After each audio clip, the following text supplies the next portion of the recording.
when you get hit with gloves, it's like it rattles your brain. And I think they're doing studies now that say that boxing gloves are doing more brain damage because it rattles. It's more of a pounding. It's like concussion, yeah. Yeah. Whereas with BKB, it just stings more and kind of obviously you get more cuts. But as long-term safety, I think they're saying that like less brain damage. And the proper athletes. Proper athletes. It's mainstream, and BKB is going the same way. Conor McGregor's just bought into BKFC as an owner of BKFC, so he's going to be pumping money. This is the beginning of the boom of BKB. We're big on manners in this gym. Where kids come in, I always said to them, "Whoa, where are you going without shaking my hand?" You know, if they go without shaking, and we're big on manners and respect and stuff like that. So it's almost like a second education, if you want to look at it like that. I had a conversation with him after that, and I said, "Why have you come here today?" And he said, "I used to fight, but this guy's in his 60s, and he's saying he knows men that are scared to go out because of what they're watching on the telly. Yeah, they're looking over their shoulder." Thanks for inviting me down. Thanks very much, Ray. And I really appreciate it. Pleasure to be the first. I'm on that first one here. First one on, Yeah, first one. We've got some good people lined up.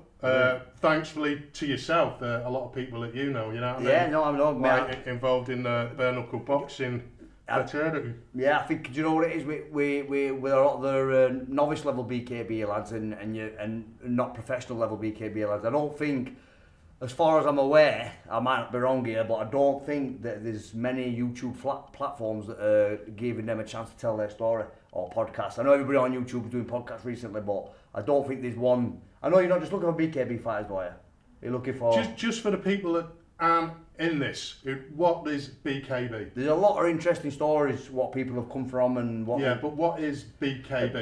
BKB stands for bare knuckle boxing. Yeah, stands for bare knuckle boxing, and BKB is definitely the rising sport that's coming. It's great. It's like when UFC first come onto the scene a long time ago. I mean, how long's that been on scene? 15 years or so. Yeah. Something like that. And it kind of got slagged off at the start. You know, like people saying, "Oh, you shouldn't be hitting them up floor." And it got its critics. And now it's a massive business, isn't it? It's UFC. And the proper athletes, isn't it? Proper athletes. It's mainstream, and BKB is going the same way. Conor McGregor's just bought into BKFC as an owner of BKFC, so he's going to be pumping money. This is the beginning of the boom of BKB. In 10 years, BKB is going to be mainstream all over, no doubt about it. I said this in another podcast I did with Liam Martyr. I did another podcast with him. And this was before Conor McGregor bought into BKFC. And I said it, I reckon in 5 to 10 years, BKB, especially BKFC, probably the biggest about because they're accommodating for Muay Thai now, but BKFC Muay Thai, they're doing Muay I don't know if MMA's got a part of it, you know, so it's definitely a rising sport. BKB is going to be the rising sport of the future. So it's the up and coming combat sport. Yep. Everyone knows boxing, you wear gloves. Yes. Main difference with BKB? No gloves. No gloves. Yeah. Right, you was kind enough to invite me to one of your shows, which with my wife, we loved it. It was a brilliant night out. I've got to say, I've been to a few boxing shows. They're good, but this was like another level. Atmosphere, always good atmosphere we have. Stenton and Leighton's fight didn't disappoint as well with it main event. Yeah, that was a trilogy fight as well. So yeah, that were all good. So the difference, because people will kind of say it's dangerous. It's this difference between being hit with a professional boxer, a good level boxer with a set of gloves on, and a professional fighter, BKB fighter with no gloves. Damage.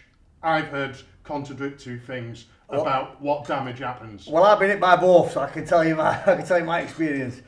In Ukraine, I fought the champion of Ukraine.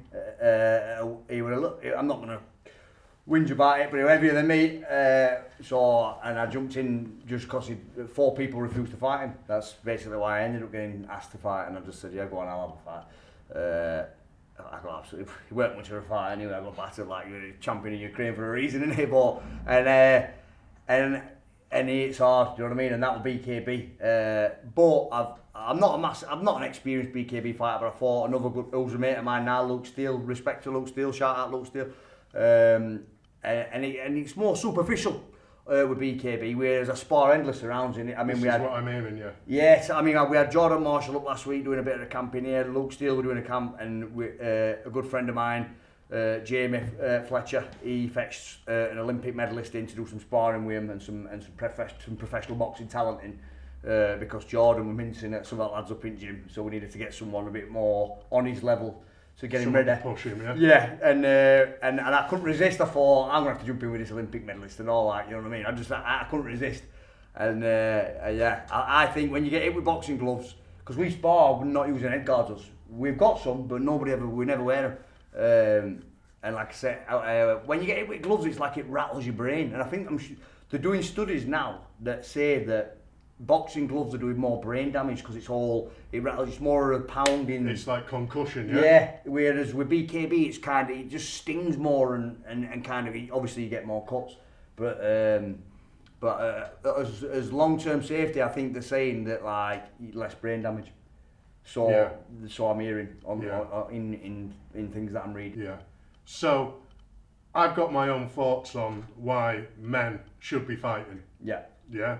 I don't know if it's because I'm dead old or I'm holding on to primeval things. Old school, I like it. What do you think the purpose is on a young man learning how to physically defend himself?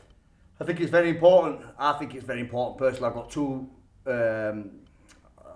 sons. I don't want to talk about my family on here, but I've got two sons, yeah. And I've always taught them from 7-year-old pair of them. I've had them on pads with gloves on. And that always, I mess around, I call them Instagram boxers because my lads like to get gloves on and all that and put videos on, but they've never competed. But I never did at their age anyway. I was always in fucking jail at their age. I think it's very important that you should train your lads to defend themselves because of the confidence it gives them for one. Yeah. Then also boxing gyms. We're big on manners in this gym. When kids come in, I always said to them, "Whoa, where you going without shaking my hand?" You know, if they go without shaking, and we're big on manners and respect and stuff like that. So it's almost like a second education, if you want to look at it like that. They're coming in here, they're getting educated, life education. The education they're not getting in society, really, isn't it? No, they're not getting no education in society, and I think this society at the minute. I'm probably a bit like, "Oh, were you on this?" I'm a bit probably. I'm not that old, I don't think, but I'm a bit old-fashioned thinking. Whereas, like, I think all this. I don't know what they call it. Is it LBQ? I don't know all this. All this inclusion. I think there's got to be a limit to that before we start brainwashing this next generation into a bunch of fairies. My opinion. Yeah, people might not agree with me, but that's what I think. I think, lads, a man's a man, a woman's a woman, and that's it. And I think that's how it should be, and that's how it's always been since the beginning of time. So why is it changing now? I mean, I've known a few gay people. I knew a gay lad, and he was tough, right? So his sexuality wasn't a thing. No, but what he did have, and what I believe all young males need to have, is the ability to protect. To defend themselves, yeah, to protect themselves. And it's like, I'm not saying no bad about anybody who's gay, because I've got gay mate, trans. If that's what you want to do as an adult, that's your business. No problem, not interested.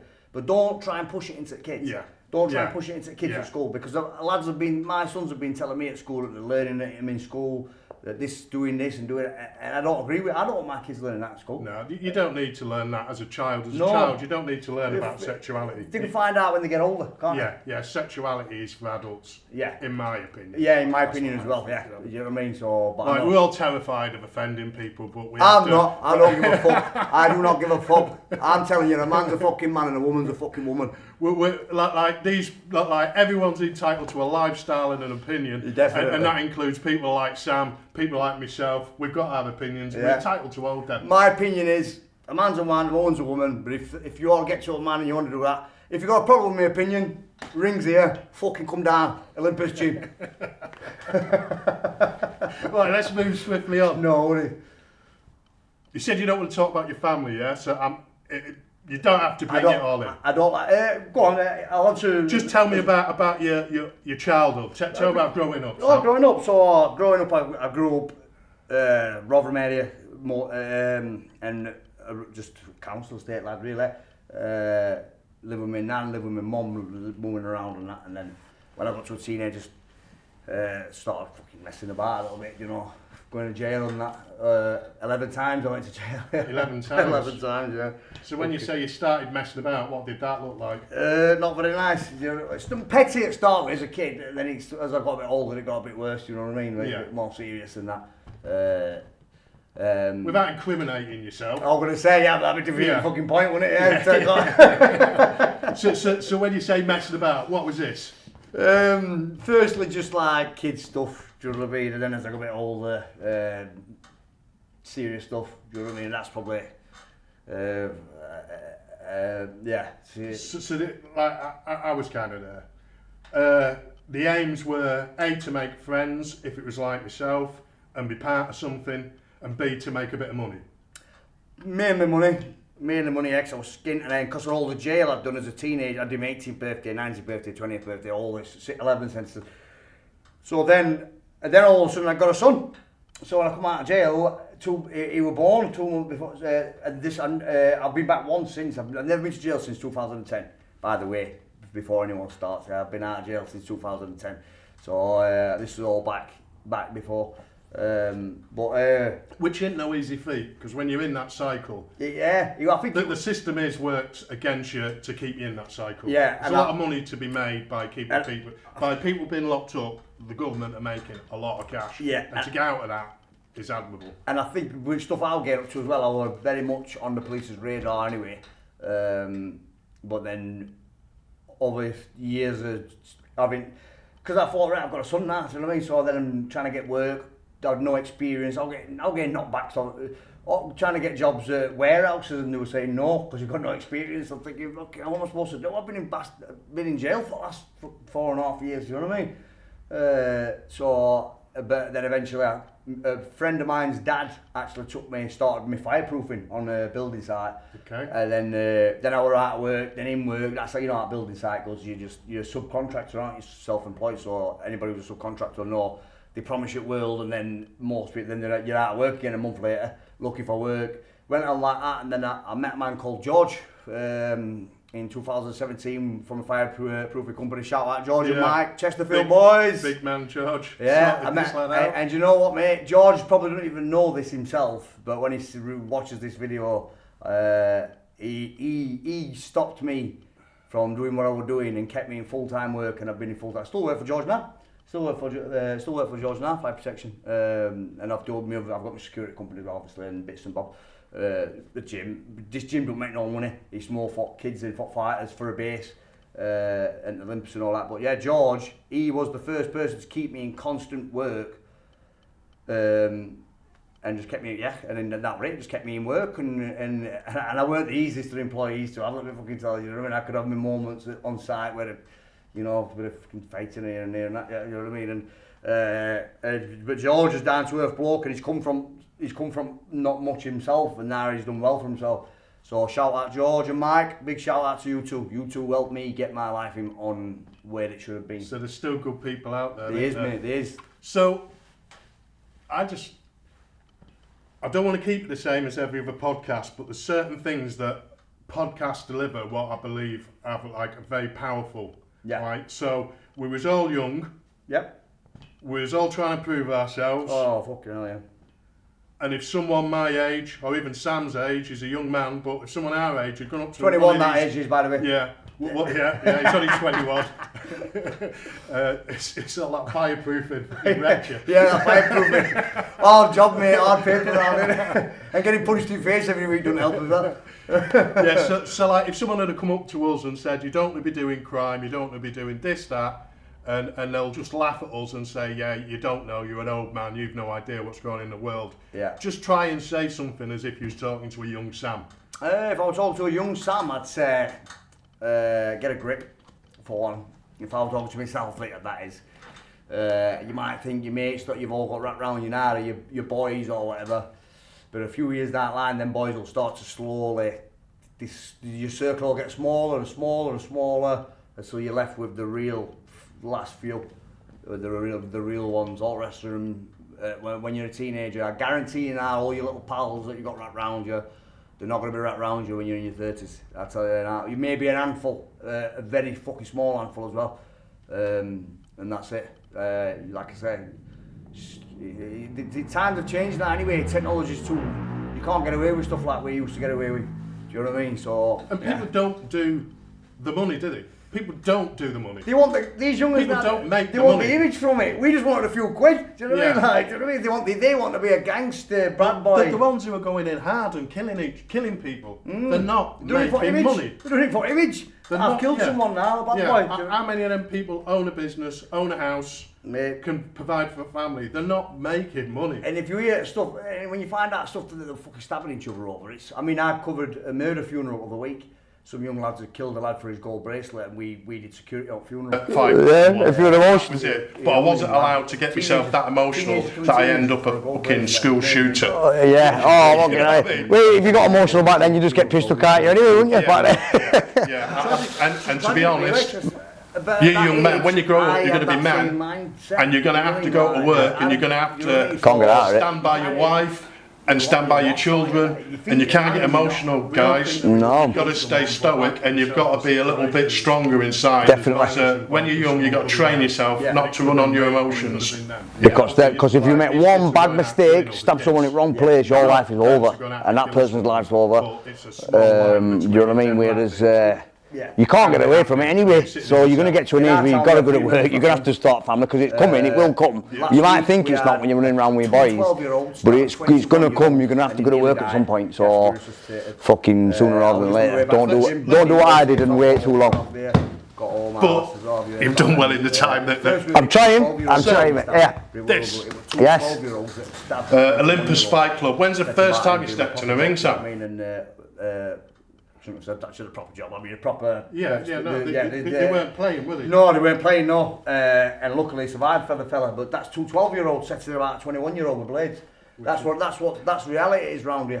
Do you know what I mean? Absolute madness. And it's not just here. It's all across. Oh well, yeah, it's everywhere. It's all across. I was in Spain not long ago talking with a guy called Albino Fight Club. Shout out to Albino in Lloret de Mar. He's like set up a boxing gym next to a big block of social housing. He's telling me there's kids shooting each other and stabbing people. So it's all over. It's everywhere. It's everywhere. And I mean, I'm a bit of a hypocrite here because I like a bit of drill music to train to, but I think that drill music brainwashes these youngsters, me. And they're constantly got these phones in their hands, because I watch my sons and they're never off the phone. And they're taking that content straight through their phone, straight into their eyes. It's brainwashing them. It's brainwashing them from kids. And now, this generation are not like what we were. I'm not saying we were. I mean, me and my mates were just a bunch of rogues, but they just seem softer, and you can't send out now. Otherwise, what's happened to days where we always take piss out of each other and have a laugh? Do you know what I mean? Yeah, I mean, like, we're following on America, I believe, and men have been washed down. Again, we're back on this subject. Yep. So the masculinity's going, and people are getting a little bit too emotional. Definitely. Well, I wasn't allowed to be emotional. No, you know what I mean? definitely not. I wasn't allowed to be too emotional. I bottled it up, and if it got too much, I'd have a fair fight with someone. If you're and that was it. But I wasn't allowed to get myself that emotional that I end up a fucking school shooter. Yeah. You know what I mean? Well, if you got emotional back then, you just get pissed off at you anyway, wouldn't you? Yeah. And to be honest, you young men, when you grow up, you're going to be men. And you're going to have to go to work, and you're going to have to stand by your wife and stand by your children, and you can't get emotional, guys. No. You've got to stay stoic, and you've got to be a little bit stronger inside. Definitely. So when you're young, you've got to train yourself not to run on your emotions. Because if you make one bad mistake, stab someone in the wrong place, your life is over, and that person's life's over. Do you know what I mean? Whereas you can't get away from it anyway, so you're going to get to an age where you've got to go to work, you're going to have to start family, because it's coming, it will come. Yeah. You might think it's not when you're running around with your boys, but it's going to come, you're going to have to go to work at some point, so fucking sooner rather than later. Don't do what I did and wait too long. But you've done well in the time that I'm trying, yeah. This. Yes. Olympus Fight Club, when's the first time you stepped in a ring, Sam? First time I stepped in the ring, I was 11 years old. I was going to say Brendan Ingles' gym, but I didn't get in the ring at Ingles' gym. I went down there, I want to have a fight. Over in Sheffield. Yeah, Brendan, legend, and Ingles, and he used to say, go and do your lines. And they were making me do lines and stuff, and as a kid I just wanted to fight, so I got a bit bored, so then I went to Bomber Graham's, and that's where I kind of picked my first boxing style up. But the style I learned, I think, was a little bit wrong for me. It's more of a tall man style, whereas I'm a short ass so. But that's when I first ever stepped in the boxing ring, yeah. And you first ever, did you have any like competitive fights? I had some good spars, some good therapy sparring, and then I was going to have a fight, but he says you're not coming down enough. But my mother couldn't afford, she could only afford 2 classes a week, and he says, and I couldn't really do much about it, do you know what I mean? And then I ended up like getting into trouble a bit. Then I ended up going to jail when I was 16 after first prison sentence, and then got out. I try and get back into boxing, back into trouble, get out jail, back out, try and get back into boxing to be good again, back into trouble, jail, and it was just like that. So I never really got cycle going on. Cycle. So I never really got a chance to compete. But I've always been around boxing. My granddad loved his boxing, he was more who fetched me up. My granddad. So yeah, I've always been around boxing. Do you know what I mean? But I just never competed until recently. So when did this start? So this started, and they just touched him, they didn't hit him, but the guy knew what he was doing, yeah? I had a conversation with him after that, and I said, why have you come here today? And he said, I used to fight, but this guy's in his 60s, and he's saying he knows men that are scared to go out because of what they're watching on the telly. Yeah, they're looking over their shoulder. So this is a funny one. This is I don't even know how. You don't mind to have a drink, yeah? Yeah, go for it. Yeah. So about a year and a half ago, a good mate of mine, Ben, Big Daft Ben he is, you big dozy twat Ben. Right? I'm not shouting you out because you know I just give you grief any day, every day anyway. Ben started fighting for a fella. Well, I'll not mention his name because there's a bit of. I'll not mention his name now, but Ben started fighting for him, a mate's yard of mine, a scrap yard, and they were just like Ben were fighting for him. Him and Ben were doing their own little thing, and then he ended up going elsewhere. That fella, he got cleared off and where he was trying to set up were quite far away, and people were saying we're enjoying them fights, you know, on doorstep. So then I thought, why don't we just set up his own little thing, you know, start doing it at Sens behind. So then. We started a few, and then I just come up with the name Olympus Fight Club. I don't know where, and I seen people when we first put it on. I seen people putting laughing faces and you know like them emoji laughing faces and that, as if like Olympus Fight Club. Who do you think you are, kind of thing. Like it sounded like a joke back then, but now it's become real, and everybody. And now we've got fighters from up and down UK fighting for us. When even we're known in other countries and everything now. Yeah, because you mentioned Ukraine. Yeah, been to Ukraine, we've been to Spain, King of the Streets from when Ben fought here. We're always pushing Olympus. We're always wearing Olympus on his tops, you know, trying to push the brand a little bit and get the name out there. And now we all get in there, yeah. Well, he gave me a t-shirt and I put it on the other day, and I was in another city and I thought I shouldn't be wearing this. I'm going to get myself attacked. I don't think I've got the right to be wearing. No, I don't think he's he's a proper geezer. This one, mate. We're not attacking. You know what I mean? Yeah, you did say you're going to get me one. We'll say it's like camera crew. Camera crew, yeah, just to make sure that people know. Don't be fooled by him, you know. He showed me a trick in clinch of a week, mate. And I thought, hold on a minute, you don't. The door calls him, mate. Don't be fooled. Yeah, back in day. Don't be fooled by Ray. Don't be fooled by Ray, mate. Yeah, 56. The war's over, yeah. Don't come testing me. Don't let that polite. If you see me in Asda or something, don't come testing me. Don't let that polite and that smile fool you. I'm beyond all that, yeah. No, sir, you've got the bare knuckle boxing, yeah? Olympus. Yeah. You mentioned you're still involved with the fire. Yeah, still doing my fire protection job. Doing mostly fire doors now with fit. That's just work, just not everyday work, do you know what I mean? And you've got your security firm. I've got a security company now, yeah. Tell me about that, Sam. So that was another one that kind of people sniggered at and smirked at when I first said I was going to do it. And some of the people were going, calm down, fuck you know, like, you think, because I said I wanted to do security company, people think you're thinking you're hard, or I don't know what they think. Like, so, and now, like I say, that's been going about a year, I think, roughly. And I've got 8 lads working for me. 8 lads and 1 woman, I think. Or is it 7 lads? It's 1 woman or something. I've got a few people. No, it's not massive. I've only been doing it, not been doing it long. Yeah. We've covered building a name. We've worked down Nottingham on an event down Nottingham for a good friend of mine down there, Chris George, John Dillinger. Shout out John Dillinger, Top Dog Security. We do a lot of work side by side with Top Dog Security. Obviously we're SBS Security. What else we've covered? Murder Fuel. We've got doors, clubs. So we're getting there. We've just lost a club recently. Well, not our club, but the door, because that club shut down. But we've just got another door not far away. So we're like, yeah, we're not doing bad with that. It's there. Do you know what I mean? It's just another revenue, another avenue of income. Yeah. So you said to me, people laughed, people sniggered. They did, yeah. Right, you managed to move away from the lifestyle. You managed to get back into sorting out a fight club. You managed to setting up the security firm. Yes. What is it that makes a man decide, I'm going to do this and keep going? That's an interesting question, yeah. Good one, that one, eh? Right, people might not know this. Women do it as well, yeah, but I'm talking to a man about man's lives. Yeah, so don't get offended. Yeah. Don't get emotional. Yeah, don't get emotional. We don't care anyway, but yeah. So I'm big into law of attraction. A lot of people might not know what that is, and every time I talk about it to my relatives, they start rolling their eyes. He's off again. No, go on. So there's a book called The Secret. It's called, written by Rhonda Byrne, The Secret, and it's like not just a normal book. It tells you what to do, and it's about attracting positive energy.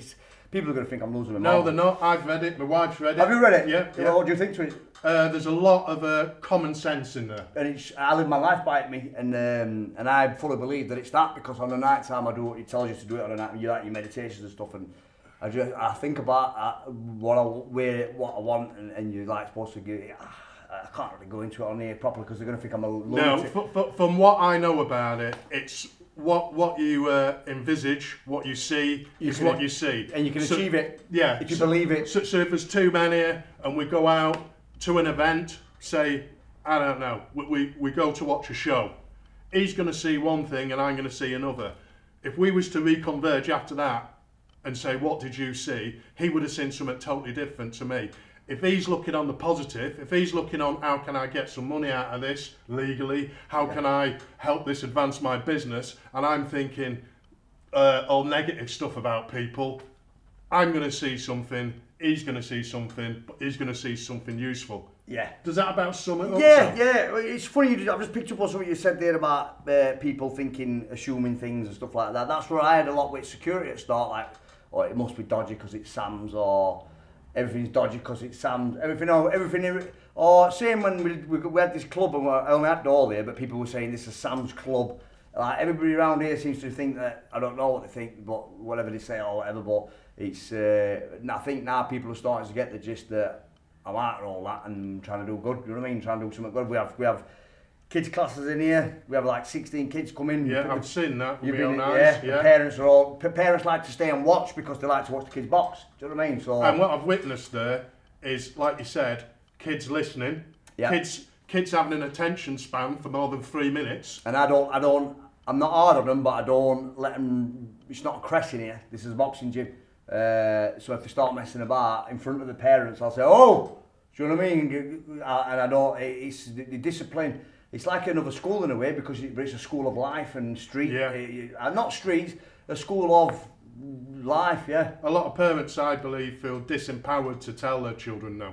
Yeah, and I'm one of them. They'll see that. Sometimes parents will look at me like, look at that. I'll say, oh, you know what I mean? I don't proper tell them off, but we won't have no messing about. And believe you me, Sam, that will spill into their family house. Yes. So when that kid's playing up at lunchtime and bedtime and the weekend, you're not going boxing then. They'll say, hey, what Sam said to you. Yeah. Trust me that the influences that you put in them families go well beyond this gym. Yeah. I was here about a week ago, and I witnessed something. I had a conversation that I thought was just very, very, very empowering and interesting. There's a guy here who's in his 60s. I missed that day, didn't I? Yeah, I missed that. So he's turned up with a bag, with a gum shield, some gloves. He said, I don't want to train. I didn't witness the conversation, but I want to spar. Yeah, I heard about this. I weren't here with her. No.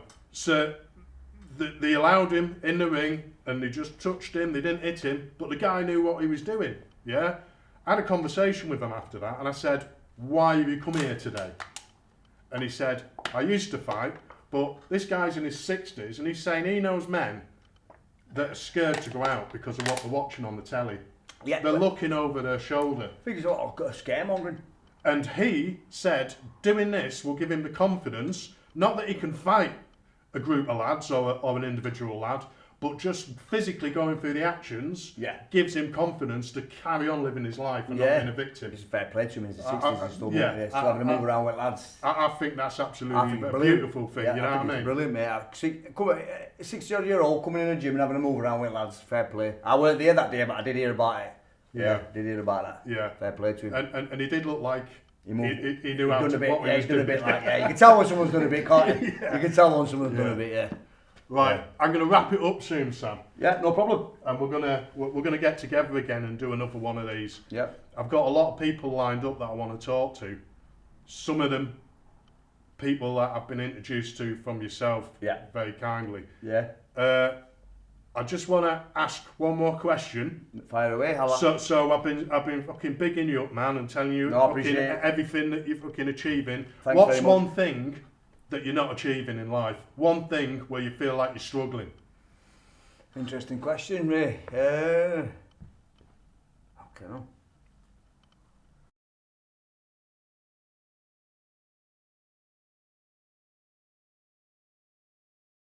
But I hope people get the message that if there's something in your life that's setting you off, think of something positive, keep stacking, reinforcing them positivities, and then take the negative with it, and the positives will override the negatives. Yeah, no, definitely, I agree with that. Yeah, because that is basically what the law of attraction is about. As long as you're thinking more positive than negative, you're attracting more. But as long as you're doing more positive and thinking more positive and being more positive, there's room for a bit of negative. We all have negative thoughts, but as long as the positive outweighs the negative, you'll always attract more positivity. That's what it says in book, and that's what I've been living my life by. Where are we going then? What's the next event? The next event is October. I need to get the exact date. There is a date, I just can't think of it off the top of my head. I haven't started matchmaking yet, but we've got. I know that there's going to be Ben Bradley from Liverpool defending his title. Kai Ryan defending his middleweight title against Ben Bradley, a rematch. I know that's definitely on. I believe Alex Etherington might be defending his light heavyweight title. We need to find Liam Carlin, someone to defend his cruiserweight title against, but a lot of people try and avoid Liam because he's a tough kid. That's what I've noticed about BKB. You can't really hide, can you? You can't hide because they'll come for you and they'll call you out as well. And they'll call you out. And is it right that if you hold in a belt, they want your belt. You have to fight to keep that. You've got to fight to keep it. If you don't, you get took off you. Yeah, so there's no hiding in this game. You allowed it for so long, injuries and stuff like that, and it's not just like, oh, you're not fighting on this one, we want belt back. But if you're skipping a few shows and you think you're champion, someone will definitely want your belt and they want to be that champion. Do you know what I mean? And it's a sport. It's a sport with some tough lads in. Some tough lads in this sport. Do you know what I mean? And they're not scared to have a fucking. I love boxing, glove boxing. I love boxing, but the higher level of boxing, sometimes I feel like we never get to see the fights that what we've always wanted to see. Yeah, like everyone wanted to see Tyson and AJ, didn't they? Never happened. Same as Mike Tyson and Lewis until they were old, past the prime pair. Not so much Lewis, but Tyson. So like in boxing, all that politics. In BKB, you get to see the fights, what you want to see, because lads they're there for a tear up. You know what I mean? They're there for a tear up. Yeah. So, and I feel like there's more respect in BKB. Like I said, not saying not bad about boxing again, 'cause I love boxing. But in BKB, there's less. I don't know. There just seems to be a bit more respect thing between lads. You know, like after they've had a tear up and that, they end up being half and become good mates after. Yeah. Me and Luke Steele, prime example. Anymore, I fought in Ukraine. Vlad Kukarin, champion of Ukraine. Google his name, Vladislav Kukarin. He's champion of Ukraine, and he talks to me all the time on Instagram. How are you getting on? And I'll say, how are you getting on over there and stuff. And in fact, him and Luke both sent me a picture together over a week. Pair of them stood there like that. He said, Luke says, Vlad says hello, and how you doing? Couldn't speak any more highly of you. So because 4 people refused to fight him that day, do you know what I mean? And I jumped in. I was unfit. I'd not trained in 8 months. I was just lifting weights. And I was an idiot really, I just jumped in, but I got spanked. I was properly spanked as well. I'd have got spanked anyway, even if I did train, I'd have got spanked, because he's a different breed. What I've noticed about the kids, and I've been around a lot of boxers, but what I've noticed about these men who are fighting bare knuckle, it kind of reminds me of when I was a soldier. You're going into situations which are potentially dangerous. Yeah. The bare knuckle in reality isn't more dangerous than a boxing match, but there's that perception that you're getting a knuckle in the face. Yeah. It's that image, it's that, But once you've been in there and you've knuckled someone and they've knuckled you, you've punched each other's faces in. You don't care no more. There's nothing but respect. Yeah, and it's like, not just that, once you've got that, once you realise, it's not actually as bad as what it looks, you get a bit of a bump for it, then you want to go again. Yeah. I love it, but I won't be jumping in. And I think it's the stigma around bare knuckle. The stigma around bare knuckle is literally. I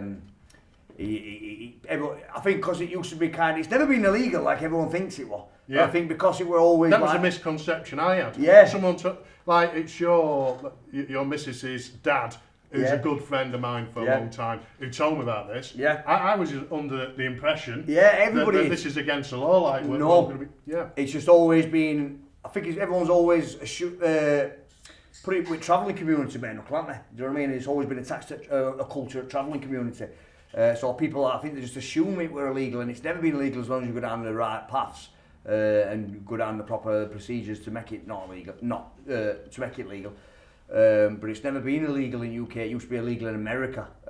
So, like I say, it's a rising sport. There's no stopping it. So if you don't like it, watch another channel because there's it's coming. Another one, Sam. Is there many boys from the travelling community involved in this, getting into this? There is some, but not many that fight for Olympus. Have we got any travellers that fight for Olympus? Some come to watch. We've had some come to watch. Yeah, a few. Quite well-known travelling lads have come to watch some events and all being respectful on that. But we aren't many travel fighters, no. Yeah. Well, maybe that's a shout out to the travelling community. Anybody's welcome. Come down, engage. Yeah. You can have a look. Make friends. There's a reason why there's just about every flag on our roof. Everybody's welcome in here, no matter what you are, who you are, where you're from. Everybody's welcome in here. That's why we've got a flag of every nation up on ceiling, sorry. I need to bring you a Barbados flag. Oh shit, yeah. I need to bring one. My mate said the other day, he says, where's Yemeni flag? Because I ain't got Yemeni, and I said, I just bought all flags at shop. Do you know what I mean? Thought that was it, but that's the Ukraine flag. Yeah, my pal's an Arab, like a Yemeni lad, like, he's like, where's Yemeni flag then? I said, I fucking just bought every flag in shop, to be fair. Do you know what I mean? But it would just be more a thing to say everybody's welcome in here. You know what I mean? Not enough for that in society. Yes. Thanks for calling me down, Sam. No problem at all. Thank you, Ray. Talk to you. Thanks for having me on. And we'll keep a good eye on what Sam's doing here and his fighters. And we'll bring you lots more content. Yeah. Cheers. Thanks very much. Thank you.